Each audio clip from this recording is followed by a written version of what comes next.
welcome everyone to the WIC Health new partner state orientation.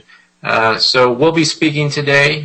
There's 3 of us on the call. There's myself, Lauren Lester, and Kimbra Quinn. So we're all part of the WIC Health development team, and we're excited to introduce you all to WIC Health, walk you through the history of it, how it works, how to implement it in your agency, and give the information you need. And then also, again, to all of you, if you have questions, feel free to speak up at any time and let us know.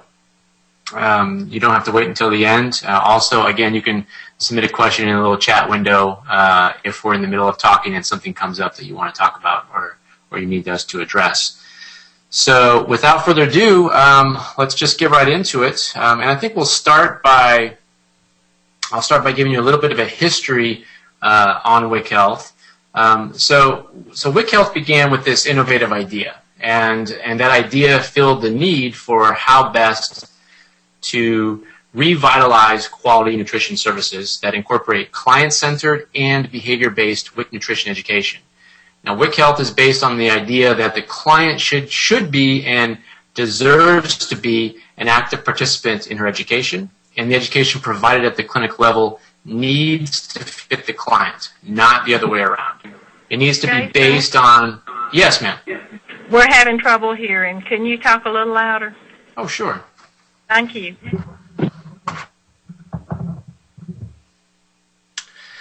Okay, so as I was saying, that the service that we're providing, it needs to fit the client and not the other way around, meaning that the client shouldn't have to adapt to whatever the education is that's being given to them.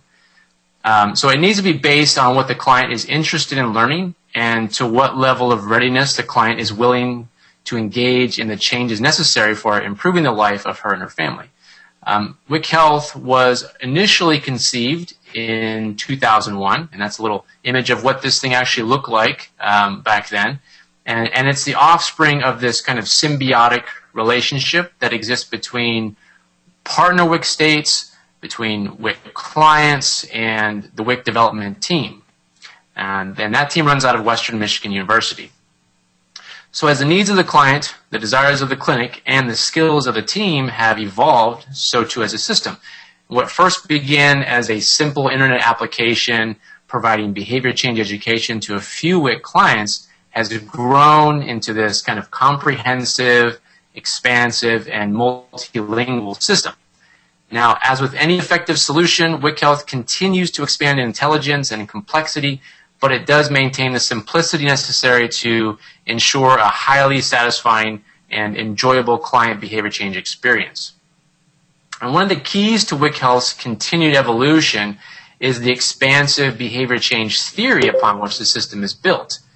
Now, theory runs pretty deep within the underlying constructs of the system, and it kind of serves as the lifeblood for WIC Health's success. And so since its inception, modifications and expansion of WIC Health lesson offerings have resulted in it being the most comprehensive web-based behavior change program available for WIC clients. And since the beginning, WIC Health has expanded to 22 states and 1 Indian travel organization in Nevada. It's been used by clients for over 2.5 million secondary education contacts, and it includes 30 educational lessons in both English and Spanish. And the most recent evaluation data that we have suggests that there's no slowing down. The future of WIC Health is looking pretty good as it continues to bridge WIC initiatives such as RQNS and VINA, while continuing to evolve as a system that's very capable of providing innovative, tailored, and proven behavior change experiences for WIC clients. Okay, so at WIC Health, we love our data, and we use it constantly to analyze and validate our service, and it's a determining factor in driving the direction our team takes when updating and improving aspects of our system. From design to dialogue to site features and functionality, data for us truly makes a difference. And our data shows that since WIC Health began, there has been tremendous growth year after year. As more and more partner states come on board, the numbers continue to rise. And we now have close to 2.5 million lesson completions since WIC Health began, and currently that number is increasing by over 500,000 per year. So now I'm going to briefly share some other bits of interesting data so you can get a glimpse of a few of the important metrics we collect and analyze on a regular basis. So one of the key places we collect data is from our end of lesson survey. From that survey, we've learned that 87% of clients prefer WIC Health to other nutrition education options within the clinic. And we've even gone as far as to reorder the available responses to the survey question to ensure clients weren't just selecting the first option, which initially was WIC Health. And we found that the reordering had no impact, and WIC Health maintained its position as the most preferred way to receive nutrition education. Now in the survey, we've also been able to capture that 97% of clients find WIC Health easy to use, that 76% access WIC Health at home versus work, library, or their friends or parents' house, and over 50% access WIC Health from a mobile device. And by a mobile device, I'm referring to either a tablet or a smartphone. And outside of the end of lesson survey, we're also able to track data such as new versus returning users. And here we can see that we have 40% of returning users, and flip side is 60% new users. And what this kind of tells us is that we're having people coming back to WIC Health simply because they want to. Now, these are folks that don't have to come back, but they're coming back because they want additional information on their own. We can also track average time spent during each educational session. And right now it's at about 11 minutes per session. It varies, I'd say, between 10 to 12, so about 11 minutes on average per session. So there's a tremendous amount of additional data being collected, analyzed, and reported on. A lot of that we make available at WIChealthsupport.org, and which I'll go into later on during this presentation. And also within our 6 and 12-month evaluation reports, which I'll also touch on later on. And we use this data to provide our partner states with insight into the population they're serving, and for ourselves to help guide the ways in which we continue improving and evolving the WIC Health service. Okay, so let's talk about target population. So every WIC state that we work with has rules for who can and cannot use WIC Health as their nutrition education requirement. And most states go with the following, and this may vary with how Alabama decides to proceed, but this is how most states go with it. So only low-risk participants can use WIC Health, although that being said, high-risk participants are allowed to use it for their own personal use if they choose. And eligible participants must have internet access and have an interest in doing nutrition education online. Now, Alabama WIC will need to determine whether completing a single lesson will meet the nutrition education requirement for all eligible participants in their family, or if they need to complete one lesson per WIC participant in their family. Now, among our partner states, we have seen both instances be enforced. So there really is no right or wrong way to do it. It's just based on preference for each state. Okay, so now that we know who typically uses WIC Health, let's go over why participants and staff should use WIC Health. So for WIC participants, they benefit from the behavior-focused, tailored approach that's centered around them and gives them control of their educational experience.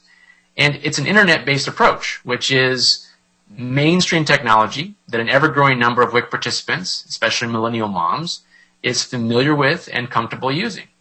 It gives them flexibility in terms of their work schedule, childcare, and transportation, allowing them to complete their nutrition education contact when it's convenient for them.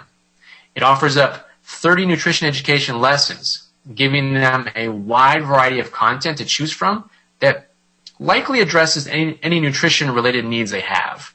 And on top of that, it has potential to decrease wait time in clinics by reducing the time participants spend during the clinic visit.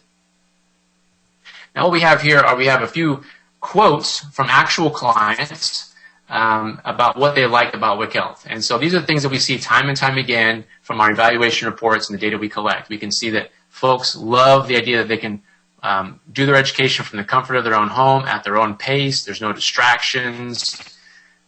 This individual likes that it kind of works really well with their particular work schedule. And sometimes what we find is that these employees have to take personal days or sick days to be able to come to the WIC clinic and do their education or go through the clinic process. And then finally, this one right here, they liked how they had the choice of what topic they could work on. And sometimes they go into the WIC clinic and what they're focusing on in the WIC clinic is something they already know. So having that freedom to choose is really important to a lot of clients. Okay, so on the flip side, we have WIC staff who also benefit from having WIC Health integrated into their agency. So how do they benefit? Well, it gives staff the ability and opportunity to offer another option for completing nutrition ed, which can lead to them having a hand in increasing the satisfaction level of their participants. Now, earlier I talked about the data we report on, and one of the great things about WIC Health for staff is that they have access to a lot of very useful data, and they also have access to the reports we put together for them. And that information can give them insight into things like what topics their participants are most interested in and what kind of impact WIC Health is having on their participants' health behaviors. And the last benefit for staff I want to mention has to do with how WIC Health can help optimize the time staff spend with their participants. Now, if your agency schedules nutrition education for clients, time spent doing that would result in an overall decrease. And because participants can complete their nutrition education requirement on their own, you decrease the chance of having to miss nutrition ed contact because of a staff person being sick or absent or even on vacation. And if you're an agency that does find your participants' usage of WIC Health leading to any sort of time savings, then those savings could add up to more appointment times being open for certifications. So it really completely depends on how your agency decides to integrate WIC Health into your daily processes. And depending on that, you may see a great increase in time available, and you may not see that much of an increase in time available. We have, for example, an agency out in the Detroit area in Michigan, and this agency has decided to use WIC Health for all nutrition education contact. Now that's all for low risk, but they don't do any nutrition education in the clinic, and so they funnel them all through WIC Health.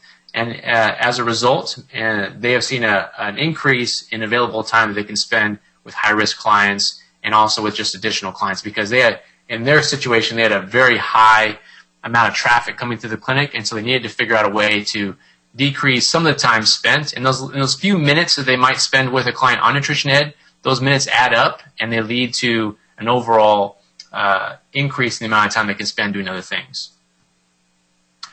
So let me share some quotes from staff in terms of what they like. So this staff person said that they were impressed that participants remembered the lesson they did and could state something they learned or how they used the information. So the fact that they're actually getting feedback from the clients that shows that they're engaged with the site and using it fully, that was something that the client was really impressed with. Here we have online ed is time saving and gives participants another option. So that was something I did address.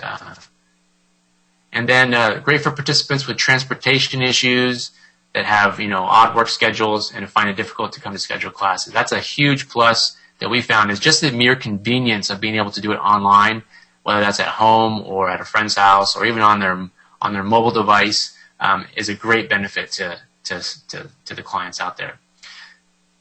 Okay, so theories and models. So it's really important for us to have a background on what goes into WIC Health so that you all understand that it's not just a simple website and that there's much more to it. So a lot of nutrition education programs that are available to clients are knowledge-based education. And by that, I mean a pre-test delivered to find out what a client knows or doesn't know about a specific topic. Then some general content is given to them in the form of games, articles, or videos. And that's followed by a post-test to see how much of what they watched, read, or listened to was remembered. And this is a standard way many programs attempt to change behavior. Now, in some situations, increasing knowledge and awareness can help change behavior, but there is ample research showing that knowledge alone is not enough. So going off the evidence that knowledge alone does not change behavior, Dr. Robert Bensley created a behavior-based approach back in 2002. And by the way, for any of you who don't know, Dr. Robert Bensley is the director of the WIC Health program. So the model he created is called the eHealth Behavior Management Model. And this is a published model. It was published back in 2002 in a CDC journal. And this is what kickstarted WIC Health. It takes the trans-theoretical model, also known as the stages of change theory, which some of you may be familiar with. And it also takes the theory of planned behavior, and it packages them into an algorithm that engages web-based users in this kind of counseling approach. Now, it also incorporates concepts of persuasive communication, motivational interviewing, division of responsibility, emotion-based messaging, and participant-centered education. So you can see it really is a very comprehensive, theory-based approach to nutrition ed. So before I go into a more detailed explanation of how the model you see on the screen works, I'd like to first break down each element that goes into the eHealth Behavior Management Model so you have a complete understanding of what the system as a whole is built upon.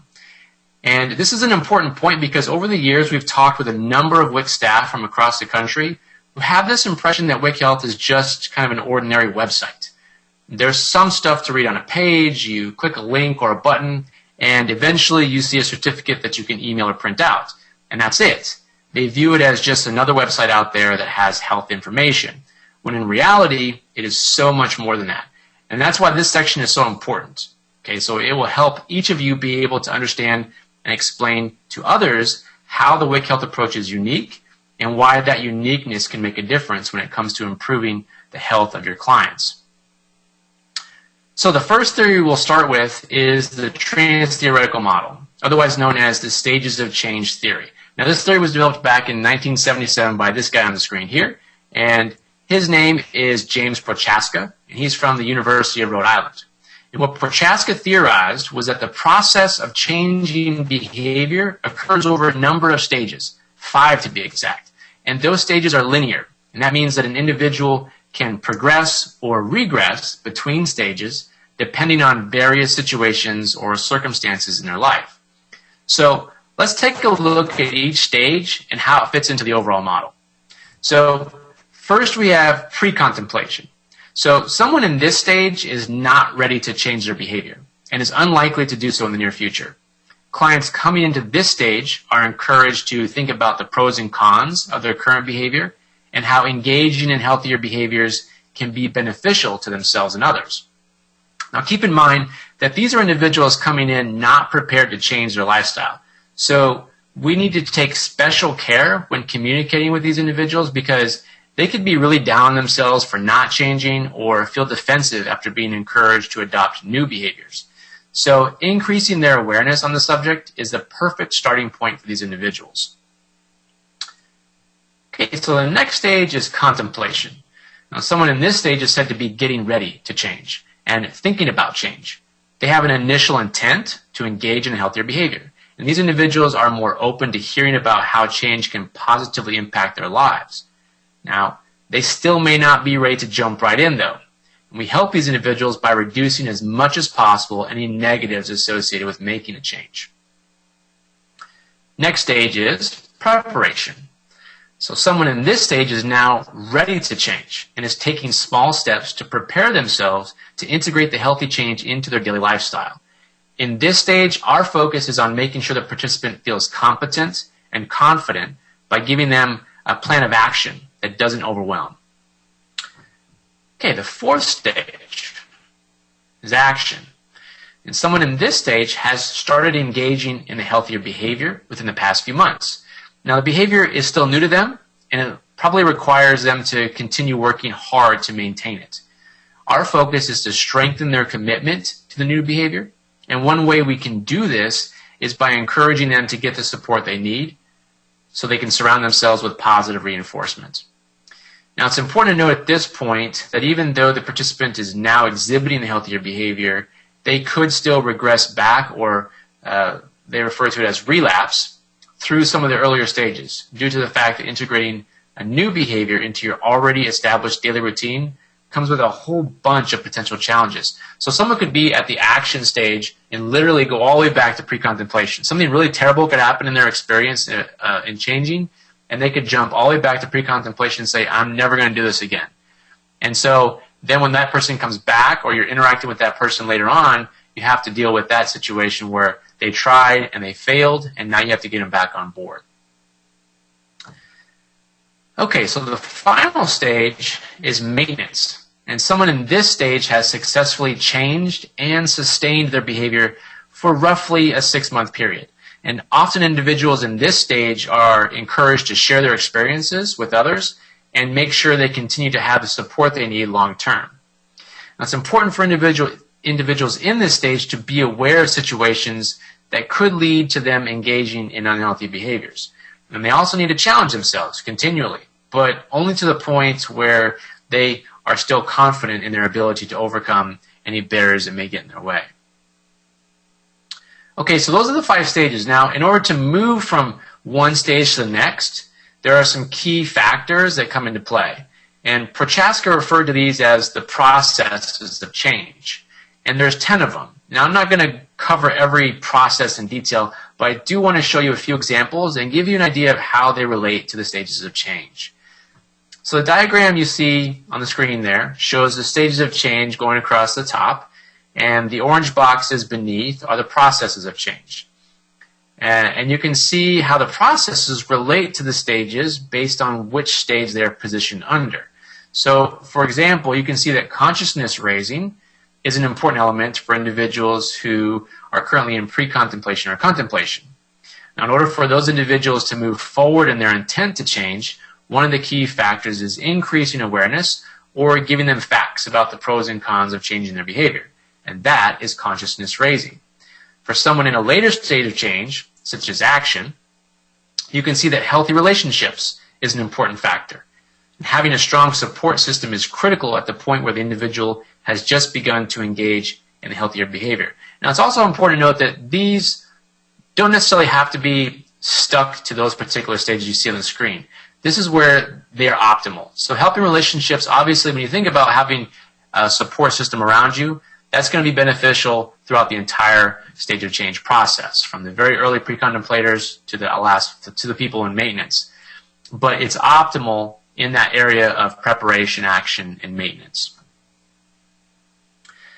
Okay, so that's just this kind of brief overview of the processes of change. And on our WIC Health support site, there's a stage of change overview document that provides descriptions of each of these processes. So I encourage you to read through each of their processes, so as you work with your clients, you can identify which may be most relevant and beneficial to them in that given period. All right, we're going to jump to the theory of planned behavior. Now, this is a theory that was proposed in 1985 by this guy right here, and his name is Isaac Asian. I'm pretty sure I'm pronouncing that right, but he was a professor at the University of Massachusetts. And basically, this concept links a person's intent to change with actual behavior change.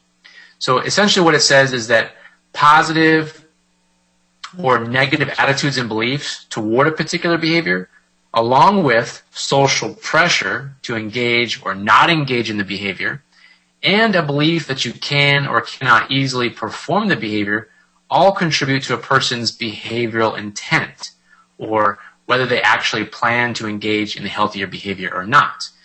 And what research has shown is those who have strong intent to change more often do actually change. So in WIC Health, our goal is to take a single healthy behavior and help each participant move forward in their intent to change that behavior. And the eHealth behavior management model was designed to specifically assist in the movement.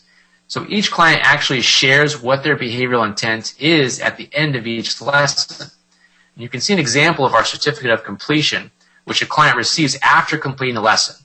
And the certificate shows what the client plans to do with what they learned during their WIC Health session.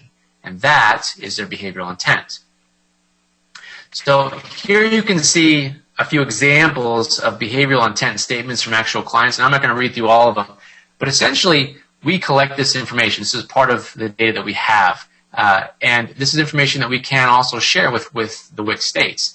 So these behavioral intent statements basically let us know kind of how engaged these clients are as they're working through the system. So if everyone came through and they just put some kind of bogus answer here and just didn't really put any thought into what they were planning to do with what they learned, then we know that there was a very low engagement level. But what we're seeing here is very specific things that they plan to work on. So this one, for example, I need to let my child let me know when she's hungry and when she's full. I learned that I need to let my child know that.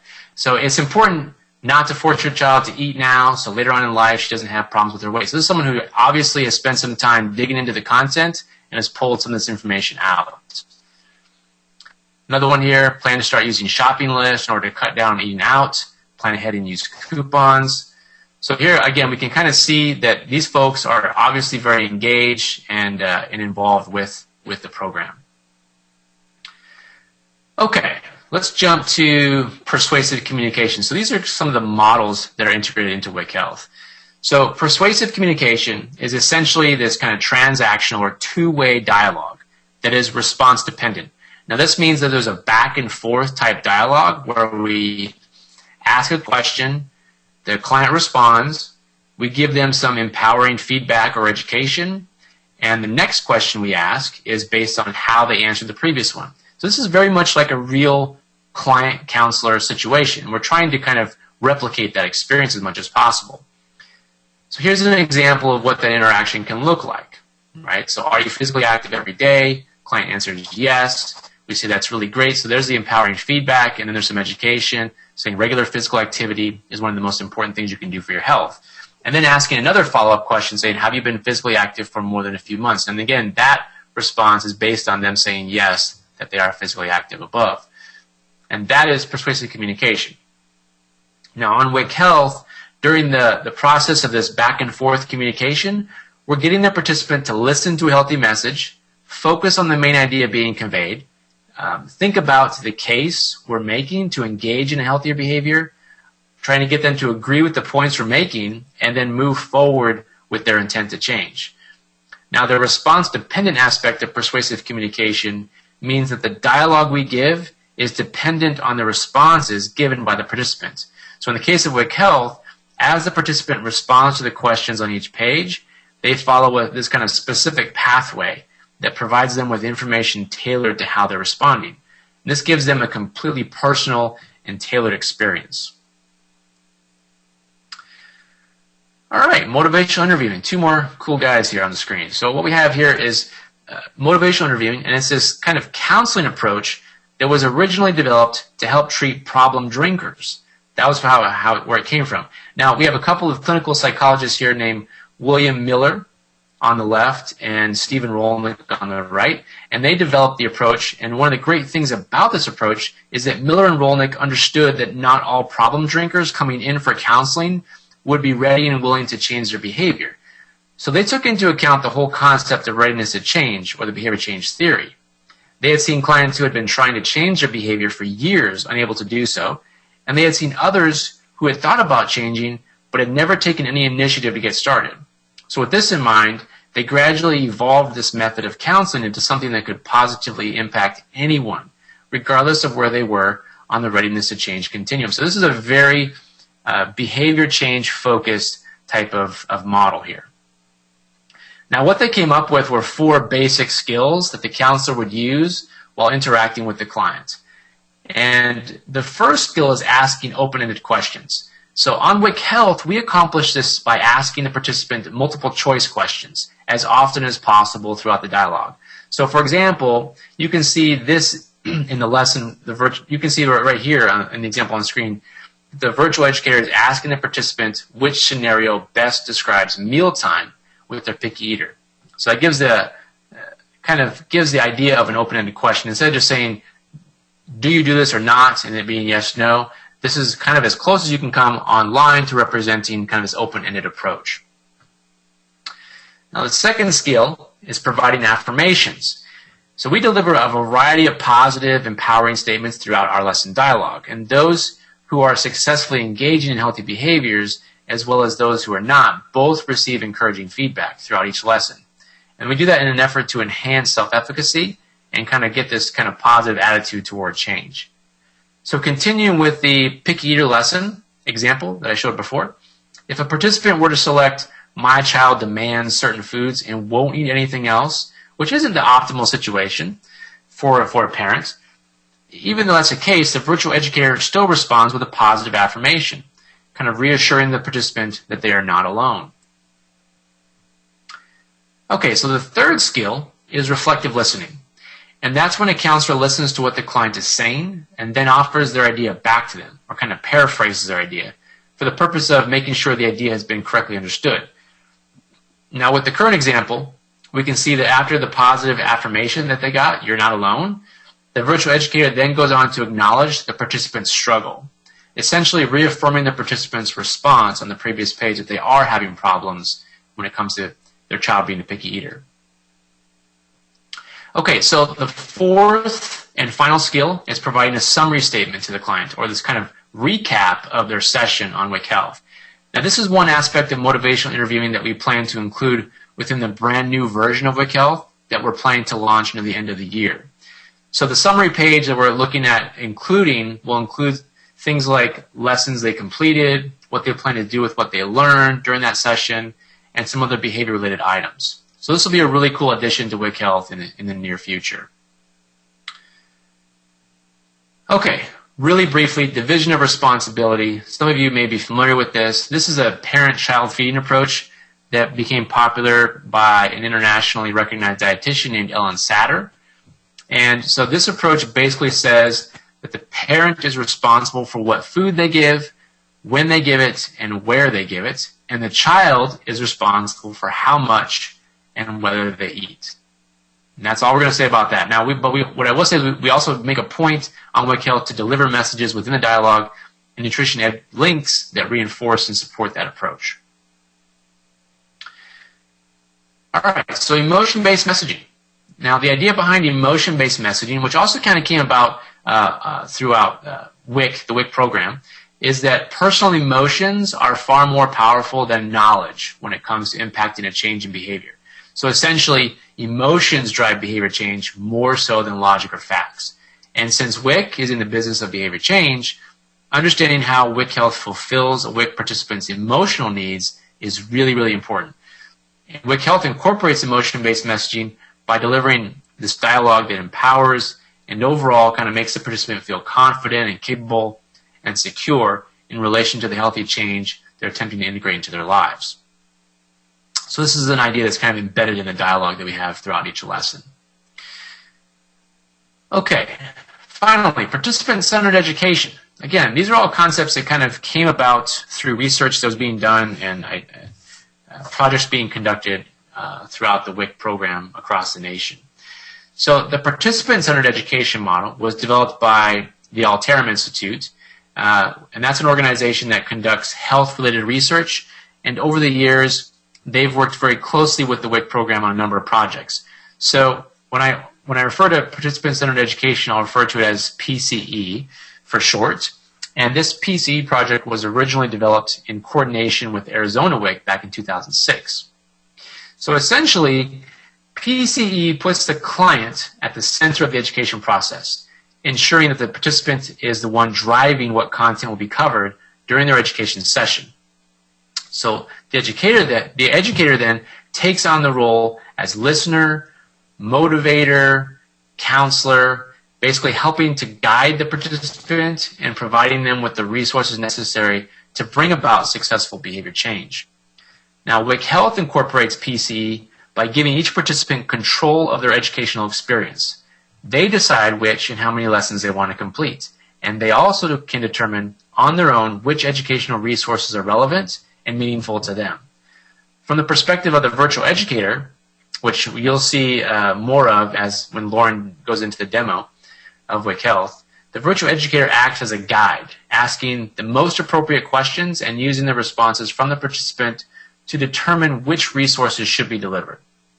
Now, we have this poster presentation that we shared during a national WIC conference a few years back, and it shows how WIC Health addresses each of the PCE areas. And you can see on the screen there that there's 7 domains or 7 areas that they emphasize within a participant-centered approach. And this will be available for download on the WIC Health support site later this week. So this is great information and kind of provides some background and support showing that, yes, WIC Health does address all 7 areas. And it has been recognized actually by Alterum Institute as being an approach that does meet all of the domain areas and does address them all. All right, so now that we've covered all the theories and models, let's jump back to the eHealth behavior management model. And we'll break it down so everyone can see the framework that drives every WIC Health lesson. So what you're looking at now is the algorithm, a simplified version of the algorithm that powers the eHealth behavior management model.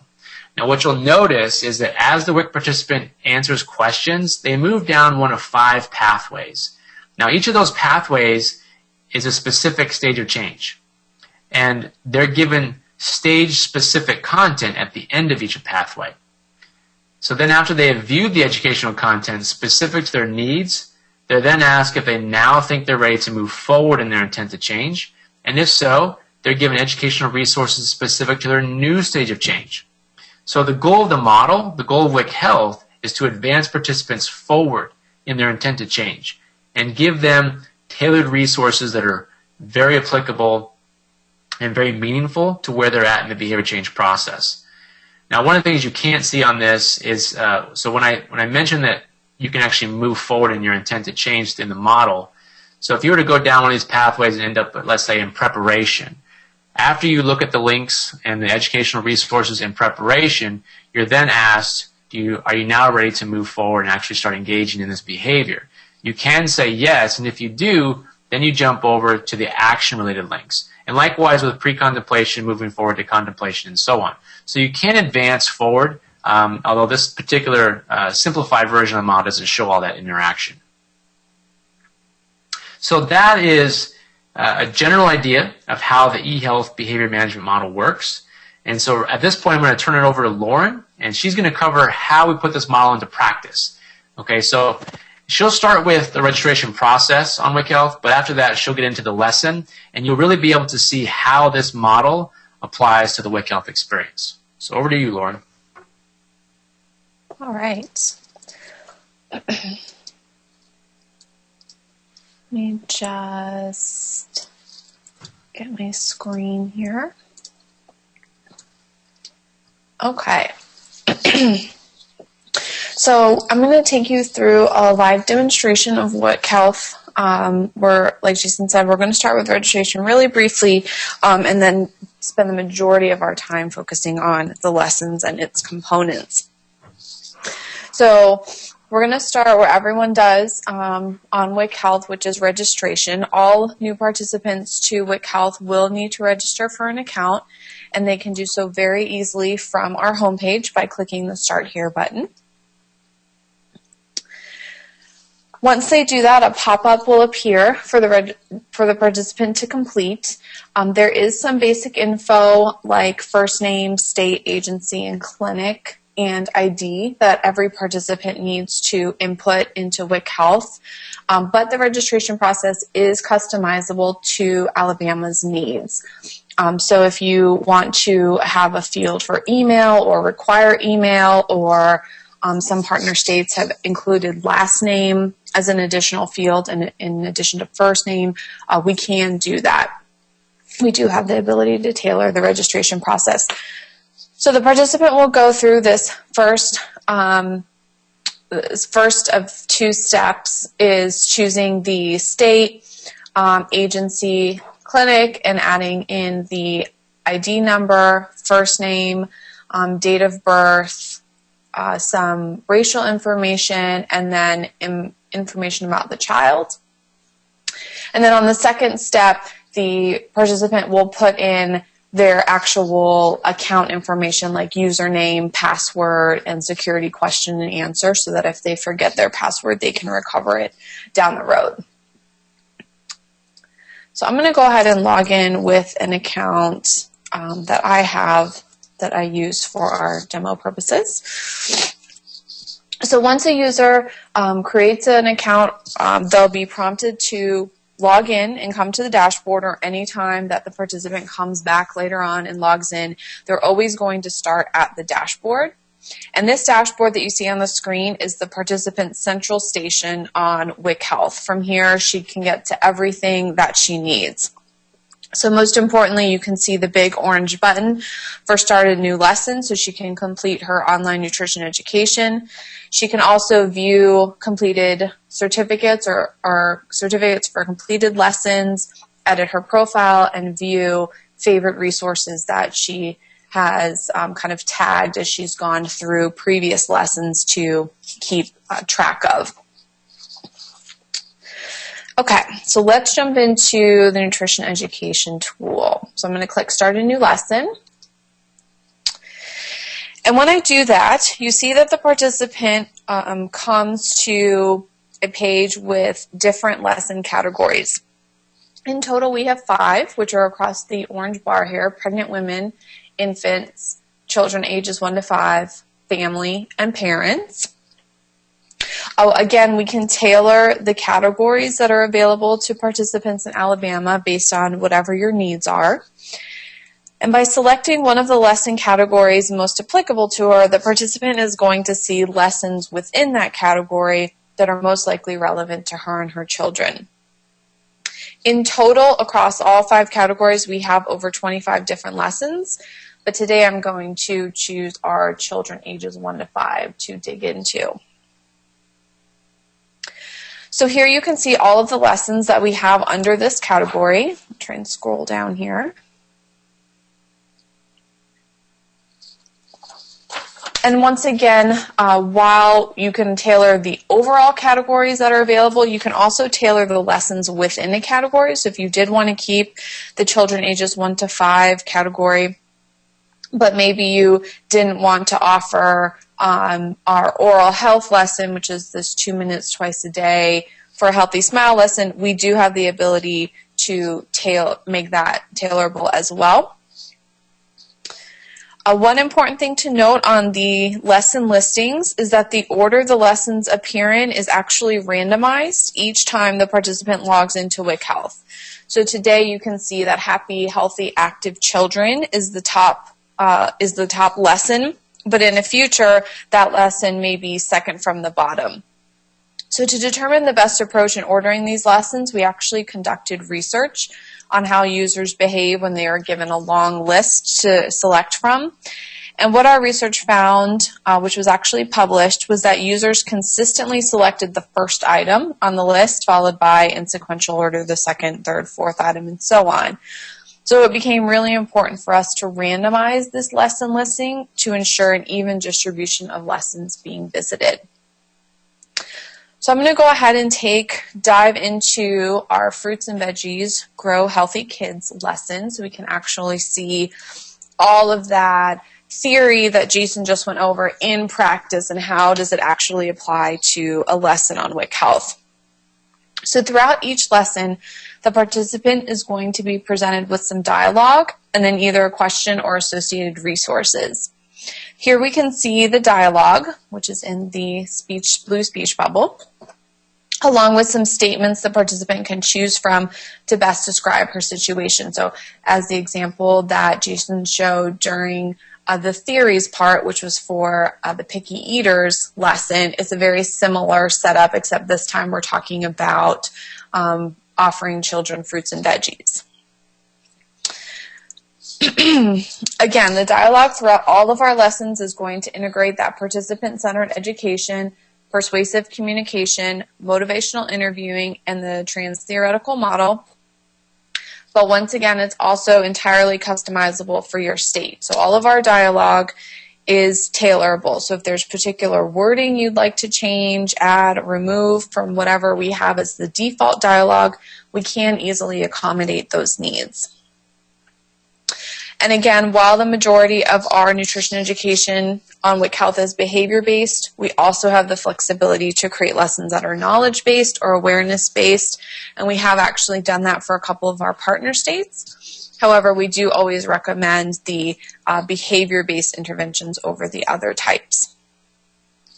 Each of our dialogue pages also includes a virtual educator who is over here to our left, and she's actually thoughtfully selected to match the message in the dialogue. So, for example, if a participant selects that she is ready to make a change, the virtual educator's expression is going to be of congratulatory excitement.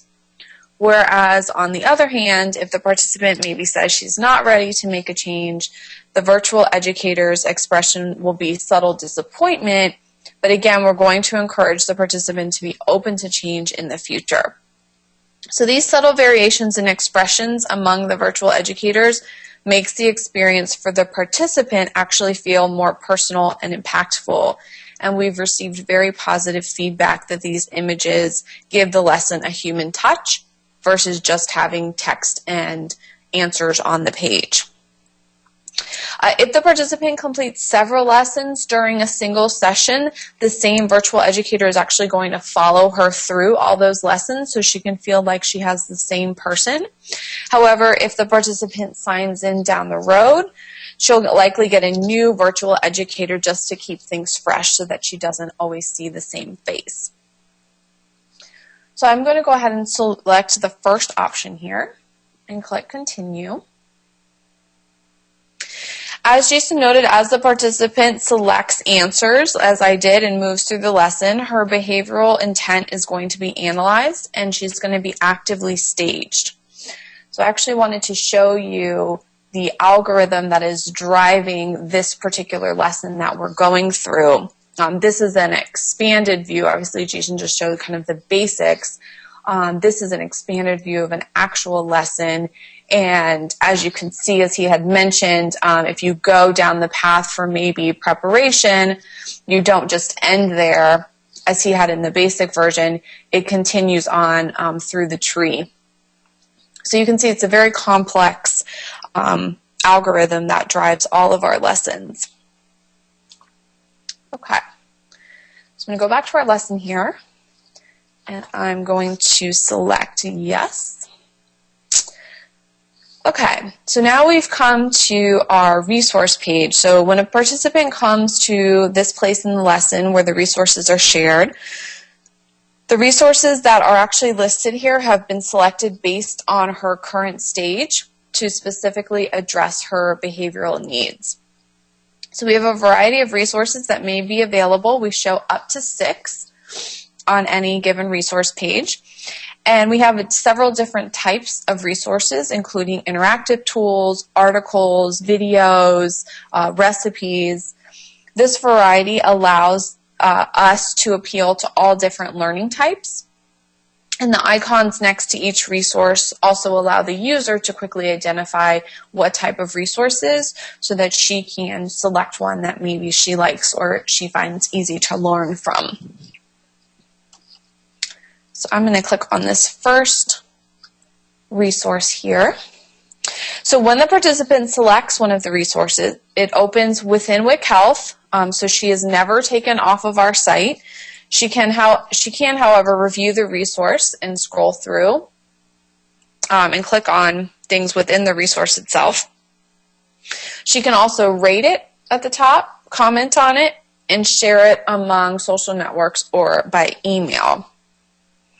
And lastly, if the resource is one that the participant finds great value in and she would like to save it for later, she can also favorite the resource very simply by clicking the button at the top. And then this resource now will be back on my dashboard where we saw my favorites. This will be in that list. So I'm going to go back to our resource page. Participants are required to at least click one resource, so they can't just come to this page and click continue. However, after they click one resource, they are allowed to continue on. And once they do so, at this point in the path that I chose with the answer choices that I selected, I've come to the end of this lesson, and I'm brought to a survey which we use to collect data about the participant and her experience. Over the years, we've seen a consistently high response rate to questions on this page, and the data collected has proven very valuable in the insight that we've gotten to the participant's experience. As Jason mentioned, we do have a question on there of what is your favorite way of getting nutrition education, and we have consistently received the response of the WIChealthorg website, and we actually moved that option to the very bottom so that there was no question of whether, again, participants were just selecting the first option. Even after we had moved it, it still remains the overwhelming favorite. Once again, we can tailor the questions that appear on this survey to Alabama. So if there's particular information you'd like to collect from your participants, this is a great place to do it. To give you an example, one of our partner states included a question prompting the participant to provide a phone number where she could be reached by the WIC office. Another partner state asked specific questions to pregnant mothers, including how far along they were and whether they had a newborn. The questions on the survey are not ones that we have to keep up forever. So if there's a program that's coming up or a specific time of year that you would like to ask a question for maybe a 4-month period, we can put it on and gather the data and then take it off. So it's not a one time and that's all the options you get. It's a very flexible system. So once the participant completes the survey, I'm just going to put in some basic information here.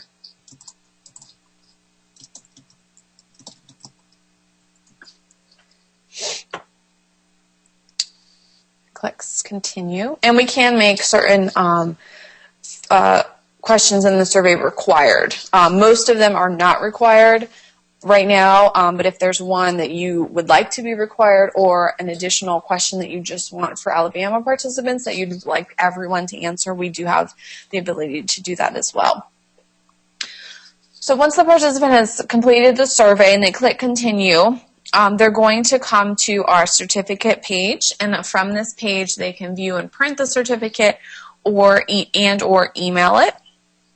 So I'm going to click view and print first so we can actually see the certificate itself. So just to give you all of the elements here, the certificate is going to include the date of completion, the participant's name, her ID, her location, the title of the lesson she completed, her beginning and ending stage of change, and on the second portion, a list of the corresponding resources that she visited. You'll get the title of those. Once again, the certificate may also include the participant's response to a question that we have on the survey of what she plans to do with the information she's learned. So this is one that Jason pointed out about the behavioral intent.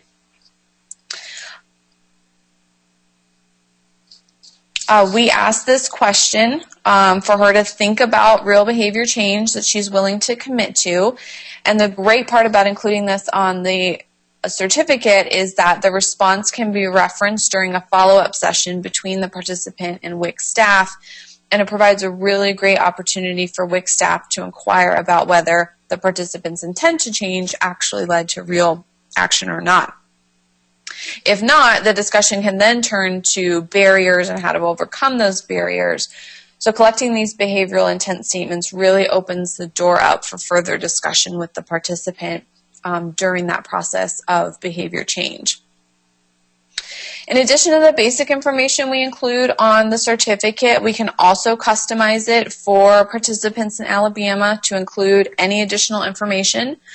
So some other states, to give you an example, have included the participant's choice to have benefits picked up or mailed, if that's an option in the state, and as well as their address, just so that all of that information is already provided to the clinic when they get the certificate and they don't have to hunt down the participant for it.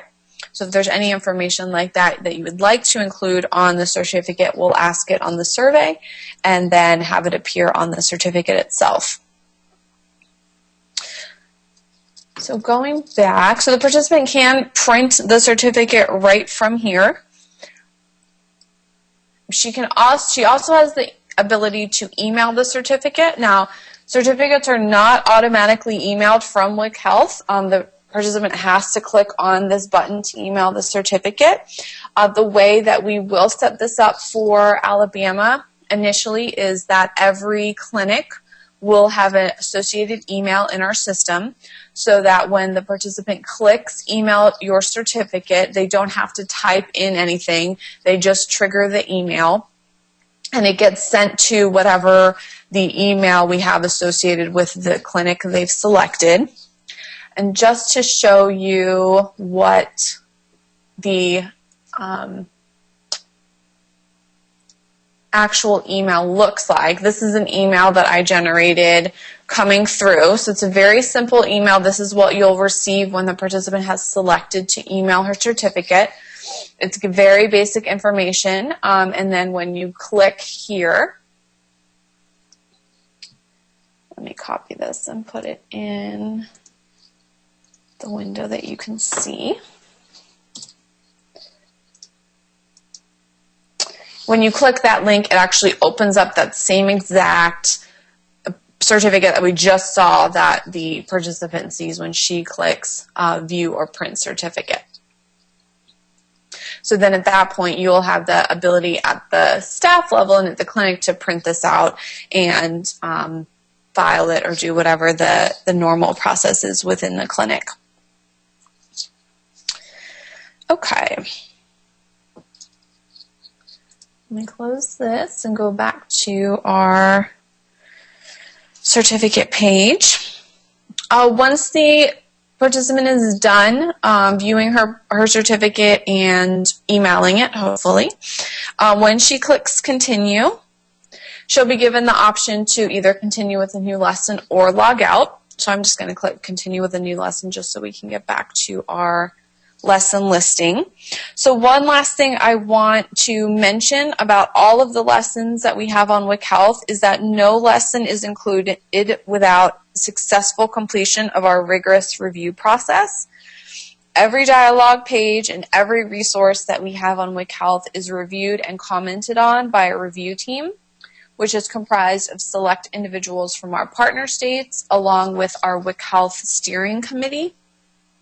And we have several rounds of review. We make changes as they're necessary to ensure that the dialogue, the actual flow itself, and the resources provide the appropriate guidance to the participant.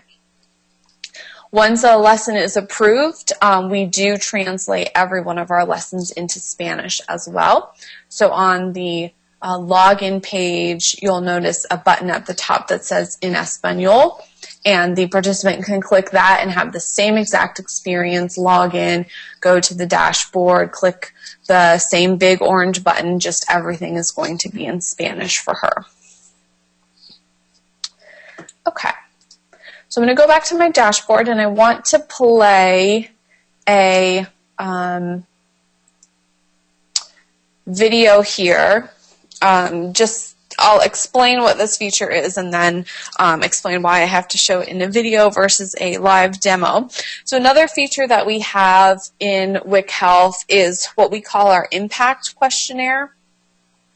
And what this is that when a participant signs back into WIC Health at least 30 days from completing a lesson, but no more than 90 days, she's going to be reminded of her behavioral intent response and we're going to ask her how things are going. So in the lesson I just completed, I said, feed my child more fruits and veggies.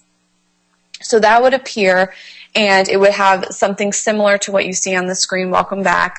Last time we met, you were regularly offering whatever stage of change they're tagged in when they complete the lesson. That language is going to change just slightly. Your children a variety of fruits and vegetables. I'm curious to hear how things are going for you. And then the participant can select the appropriate response. So I'm going to go ahead and play this demo so you can kind of see the process going through while I'm kind of talking. So once the participant selects, how things are going, has anything changed, based on her response, we're going to give her some additional resources to continue to support her change or encourage her to try to change if she hasn't been successful. And those resources are just like the ones that we saw within the lesson itself. So here I clicked on a video and I can watch the video that further supports me feeding my child fruits and veggies. So this impact questionnaire really allows us to capture that invaluable self-reported data that can demonstrate actual behavior change. In the past, we've seen a majority of our participants progress or maintain their stage of behavior change, suggesting that the nutrition education on WIC Health is having a very positive impact. So here I'm just going again through those resources, and then we're going to ask the participant whether the information you shared was helpful, and we collect that response. And then the participant clicks continue and goes right into her dashboard, so she can continue on with whatever she came to do on WIC Health. Okay. So the reason I couldn't show you that live is because it's obviously triggered 30 days, at least 30 days out. And since I just completed the lesson during our demo, we would have to come back 30 days from now to see it. So we'll use the little demo video. One of the last things that I just want to point out that we have on WIC Health is our client support. We call it our help desk. Every participant is going to have access to it anytime she's on WIC Health, and our support center is open 24 hours a day, 7 days a week. And the way that the participant gets to it is actually clicking the Help tab on the left-hand side of the screen. When the participant clicks this tab, she's first going to be asked what the question is about that she has. So if maybe she has some login issues, she can type in her question, and related articles are going to be shown to her first to help her address the issue immediately on her own. Over the last several months, we've found that about 97% of participants who select one of the articles actually resolves her question and requires no further assistance. So we get a lot of help with this kind of self-help method. However, if the article doesn't help the participant or what she needs help with, maybe there isn't an article applicable to, she can select that none of these are helpful and she would like to get in touch. And when she does that, she will complete this very simple support ticket with her topic, the details, her name, email address, and state. And this ticket gets submitted to one of the members of our support team, who will answer within a few hours when the ticket is submitted on during a normal business day. Participants will receive updates through her email so that issues can be resolved very quickly. She doesn't need to come back onto WIC Health. She can actually get the alerts and the updates in her email and respond directly from her email as well if there's additional information that we need from her to close out her ticket. And just to give you kind of a sense of how committed we are to providing the best experience for each of our WIC participants, we respond to about 500 support tickets each month, and our online help desk maintains about a 90% satisfaction rating.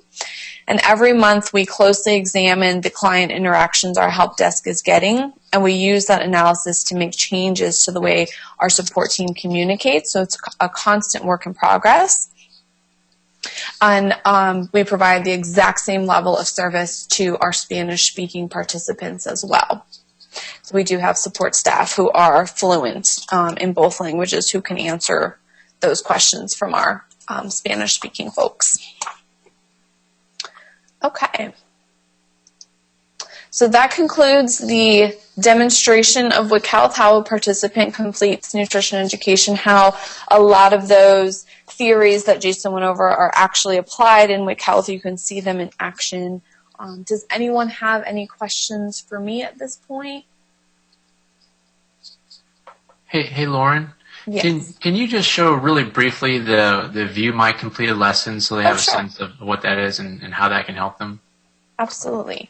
So anytime a participant logs in, they'll always have access to completed lessons and the associated certificate with that completed lesson. So if they forgot to email it or they are supposed to print it out and they forgot to, it's not lost. The only time for them to do it is not right at the end of the lesson. They can always come back and find the lesson when they completed it, view the certificate just like they did at the end of the lesson, as well as email the certificate again. So in case they have forgot to click that button, they can do it right from here. And we also remind them of what their behavioral intent statement was for that particular lesson. So this is a account that I use a lot, so you can see that there are several pages of completed lesson. Every single one historically that I have ever completed with this account is going to be in here, so the participant never loses that information.